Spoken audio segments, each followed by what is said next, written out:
Hello friends, welcome back to car की classes. Date आज 3 नवंबर 2020 और एक्सप्लेन पेज पे देख लेते हैं कौन से इंपॉर्टेंट आर्टिकल्स आज अपन डिस्कस करेंगे। पहला आर्टिकल है Malabar navy exercise, naval exercise. Purpose और पार्टिसिपेंट कौन कौन से हैं वो जानने की कोशिश करेंगे। और ये फ्रीक्वेंटली आस्क्ड क्वेश्चंस में से आज देखें तो आपको पता आज 3 नवंबर है, तो अभी आपको पता है यूएसए में प्रेसिडेंशियल इलेक्शन का एक पीक है, ये मान लो, तो वो देखने वाली चीज़ है। तो बहुत से क्वेश्चन है कि क्या प्रोसेस है, किस तरीके से वहाँ पे इलेक्शन होते हैं।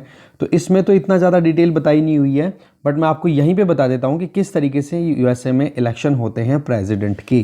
ठीक है, तो चलिए स्टार्ट करते हैं। देखो, यूएसए में एक मिसअंडरस्टैंडिंग ये आती है नॉर्मली कि यूएसए में सीधा एक जो बाइडन खड़े हो रहे हैं डेमोक्रेटिक पार्टी की तरफ से, रिपब्लिकन पार्टी की तरफ से डोनाल्ड ट्रंप खड़े हो रहे हैं। तो इनको सीधा वोटिंग होती है, वहाँ के एक एक सिटीज़न जो हैं वो सीधा वोट करते हैं। बट ऐसा नहीं है। हुआ क्या था आज आपको पता है, लगभग 200 सालों से भी ज़्यादा का ये प्रोसेस है जिसमें यूएसए के प्रेसिडेंट को इलेक्ट करने के लिए एक इलेक्टोरल कॉलेज सेलेक्ट होता है। ठीक है, एक सेकेंड। ठीक है, तो जो ये इलेक्टोरल कॉलेज होता है इसमें अभी टोटल एक तरीके से इसको बोल सकता है ग्रुप ऑफ इलेक्टर्स। ठीक है, इलेक्टोरल कॉलेज को बोल सकते हैं एक ग्रुप होता है कुछ इंडिविजुअल्स का, जो कि यूएसए के टोटल 50 स्टेट्स में डिवाइडेड होते हैं। ठीक है, वो इंडिविजुअल का नंबर अभी करंट बताया जा रहा है 538। तो आप देख सकते हो कि जितने यूएसए में स्टेट्स, आपको पता होना चाहिए यूएसए में 50 स्टेट्स हैं अभी करंटली, जैसे हमारे 28 हैं। तो उन 50 स्टेट्स में उनकी स्टेट्स की पॉपुलेशन के हिसाब से ये इलेक्टोरल कॉलेज में से इंडिविजुअल्स जो हैं वो अलोकेट किए जाते हैं। जैसे मान लो कैलिफोर्निया है, तो कैलिफोर्निया की वहाँ की पॉपुलेशन जितनी है, पॉपुलेशन का टोटल यूएसए की पॉपुलेशन में जितना रेशो होगा ना, उतना परसेंट इस 538 का निकाल करके कैलिफोर्निया को अलॉट कर दिया जाएगा। अब क्या होगा कि वहाँ पर वोटिंग होगी। अब वोटिंग में वोट जो डालेंगे लोग, वो डालेंगे इन इलेक्टोरल के जो मेंबर्स हैं ना, इलेक्टोरल के जो इंडिविजुअल्स हैं उनको। अब जब वो वोट डालेंगे, पता पड़ा कि एक पर्टिकुलर पार्टी जैसे डेमोक्रेटिक पार्टी, और एक तरफ है आपकी रिपब्लिकन पार्टी। तो डेमोक्रेटिक पार्टी को अगर जैसे ही टोटल पॉपुलेशन यूएसए की जितने वोट देने वाले मेंबर्स हैं, जो भी इंडिविजुअल हमारी तरह से सिटीजन्स हैं, वो वोट देंगे, जैसे ही किसी एक पार्टी को 50% प्लस 1 मिलेगा, चाहे वो 51% हो या फिर वो 99% हो, कोई फर्क नहीं पड़ता है। जैसे ही मेजोरिटी में कोई सी भी पार्टी आ जाएगी, उस पर्टिकुलर पार्टी को उस स्टेट को अलोकेटेड जो इलेक्टोरल्स हैं, इलेक्टोरल कॉलेज के जो मेंबर्स हैं, उनका सारे के सारे वोट मिल जाएंगे। जैसे मान लो कैलिफोर्निया में 12 सीट्स अलोटेड है, 12 हैं या 25 हैं, ऐसे कुछ मान लो, 25 मान लो अपने। ठीक है, तो जैसे ही कैलिफोर्निया में डेमोक्रेटिक पार्टी को, जो बाइडन वाली पार्टी को अगर 51% या 50% प्लस 1 भी अगर एक्स्ट्रा मिल गया, चाहे वो फिर 99% तक पहुंच जाओ, 100% तक पहुंच जाओ, तो भी उसको पूरे के पूरे वोट ऐसे के ऐसे मिल जाएंगे। मतलब इलेक्टोरल कॉलेज पूरा सपोर्ट कर देगा। ऐसे ही सारे स्टेट्स में हो जाता है। तो आप देखोगे कि जहाँ जहाँ स्टेट्स में इलेक्टोरल कॉलेज एक पर्टिकुलर पार्टी के फेवर में आएंगे, तो जैसे ही ये सारे की सारी काउंटिंग होगी, फिर आप देखोगे 538 में मेजोरिटी कितने पे आ जाएगी, 270 पे। तो 270 इलेक्टोरल कॉलेज के जो मेंबर्स हैं वो जिसको फेवर करेंगे वो अपने आप आगे जीत जाएंगे। तो यहाँ से आपको क्लियर हो गया होगा कि किस तरीके से यूएसए में, मतलब सीधा जो बाइडन को या फिर डोनाल्ड ट्रंप को वोटिंग नहीं की जाती, वोट नहीं किए जाते हैं, वोट किए जाता है एक इलेक्टोरल कॉलेज को, जिसकी अभी नंबरिंग है लगभग 538। अब वो 538 जने जो हैं उनके डिसीजन होता है कि कौन से स्टेट में, जैसे अभी राजस्थान से मैं आपको कंपेयर करता हूं। फॉर एग्जांपल राजस्थान में देखो 25 एमपीज लोकसभा के लिए जाते हैं। आप एमपी से कंपेयर मत करना, ये 25 में बोलता हूँ इलेक्टोरल कॉलेज के ही मेंबर हैं।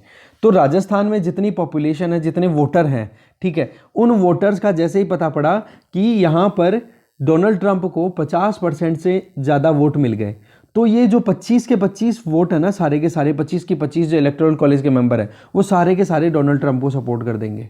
समझ गए? इस तरीके से सभी स्टेट्स में अलग अलग वोटिंग होगी, और फिर उसके बाद में जहां जहां पर जिसको ज़्यादा ज़्यादा वोट मिलेंगे उस तरफ इलेक्टोरल कॉलेज चली जाएगी।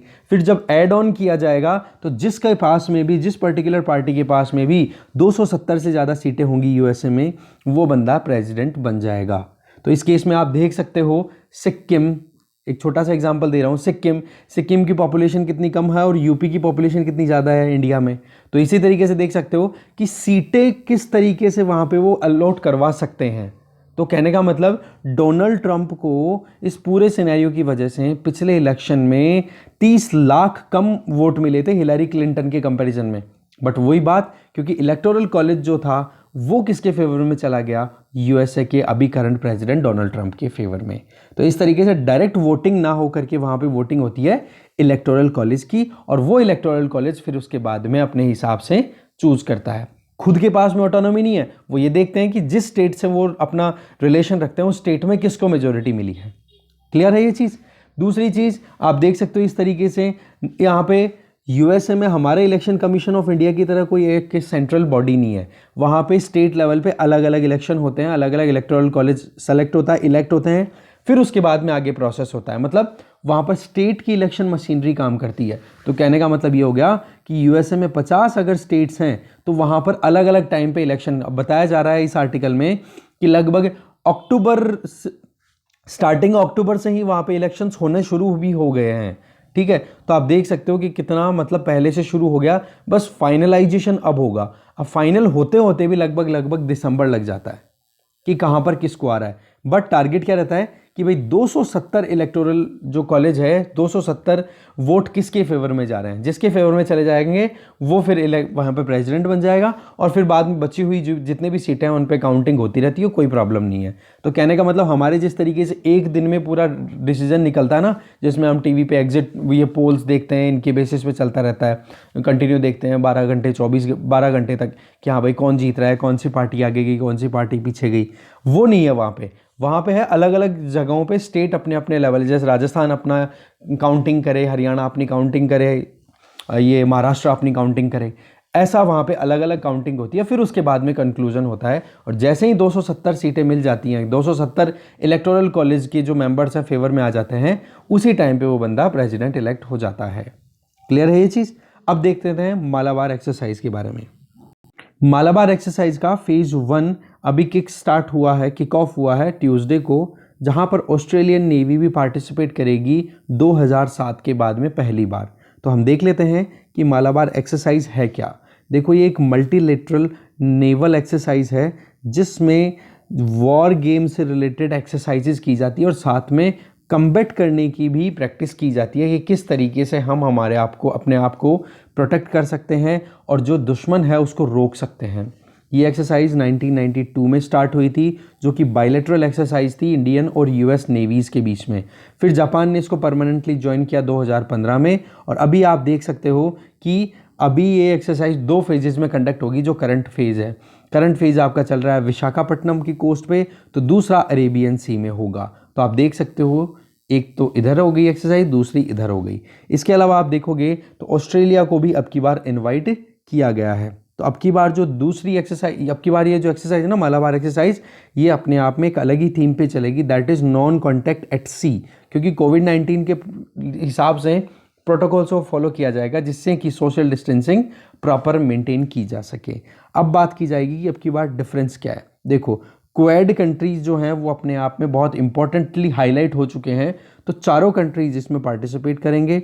और आप देखोगे डिफेंस मिनिस्ट्री की पिछले महीने की जो स्टेटमेंट आई उसमें ये कहा था कि इंडिया अपने इस इंडियन ओशन रीजन में कोऑपरेशन को इंक्रीज़ करना चाहता है, पर्टिकुलरली मैरीटाइम सिक्योरिटी की अगर बात की जाए तो इस तरीके से हम देखेंगे हमारा डिफेंस कोऑपरेशन बढ़ता हुआ दिखाई दे रहा है ऑस्ट्रेलिया के साथ में। तो मालाबार एक्सरसाइज 2020 में ऑस्ट्रेलियन नेवी भी पार्टिसिपेट करेगी, जो कि 2007 में एक बार पार्टिसिपेट कर चुकी है। बट परमानेंसी का चीज़ है वो आगे क्लियर होगा। बाकी अभी ऑस्ट्रेलियन नेवी को भी इन्वाइट कर लिया है। तो सेकेंड टाइम ऑस्ट्रेलिया पार्टिसिपेट करेगी 2007 के बाद में। पहली बार ऑस्ट्रेलिया ने पार्टिसिपेट किया था जापान के ऑफ कोस्ट में, वेस्टर्न पैसिफिक रीजन में, ओकिनावा वाले रीजन में, वहाँ पे एक्सरसाइज ये कंडक्ट हुई थी मालाबार 2007 में। उस टाइम पे पार्टिसिपेट किया गया था। और अब आप देखोगे तो उस 2007 की एक्सरसाइज में कौन कौन से कंट्रीज थे ये देख लो। इंडियन नेवी थी, जापानीज़ नेवी थी, यूएसए की, ऑस्ट्रेलिया की और सिंगापुर की नेवीज़ भी वहाँ पर पार्टिसिपेट कर रही थी। बट अब आप देखोगे कि ऑस्ट्रेलिया को भी पार्टिसिपेशन के लिए बुलाया गया है। ठीक है। जापान जो है 2007 में पार्टिसिपेशन किया था जापान ने, आप देखो यहाँ पे, पर उसके बाद में परमानेंसी जब मिली है, परमानेंट पार्टिसिपेंट कब बना जापान? 2015 में। तो इस तरीके से 2015 के बाद में ये एक ट्राइलेटरल एक्सरसाइज में कन्वर्ट हो गई। अब बात आती है कि ऑस्ट्रेलियन पार्टिसिपेशन इंपॉर्टेंट क्यों है। देखो इंडो पैसिफिक रीजन की अगर बात की जाए तो इस रीजन में चाइना अपनी एमरजेंस लगातार बढ़ाया जा रहा है, एग्रेशन दिखा रहा है, तो इनको कहीं ना कहीं रोकना है।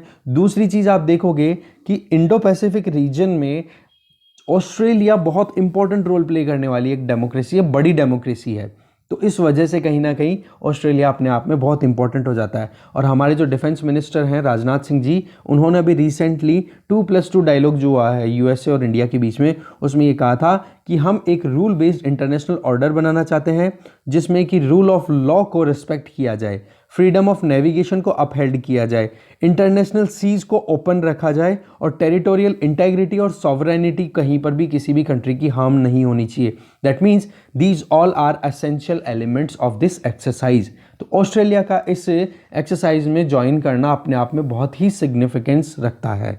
ठीक है, तो इस तरीके से हमारे जो रियर एडमिरल सुदर्शन श्रीखंडे हैं, इनका अगर नाम याद रखने की जरूरत नहीं, पर बता रहा हूँ आ गया सामने इसलिए, तो उन्होंने भी ये कहा है कि क्वेड जो है वो अब एक रियलिटी में कन्वर्ट हो चुका है। और जापान में भी फॉरेन मिनिस्टर्स की जो मीटिंग हुई है टोक्यो में, वहाँ से एक कहीं ना कहीं सब्सटेंटिव एक बेस मिलता है, एक सॉलिड बेस मिलता है इन सभी कंट्रीज़ की नेवीज़ को एक्सरसाइज करने के लिए। बट हाँ, चाइना जो बार बार बोलता है एशियन नेटो, तो आप इसको नेटो को ना कंसिडर करके आप देखोगे एक पॉलिटिकल कॉन्ग्रुएंस देखने को मिल रही है।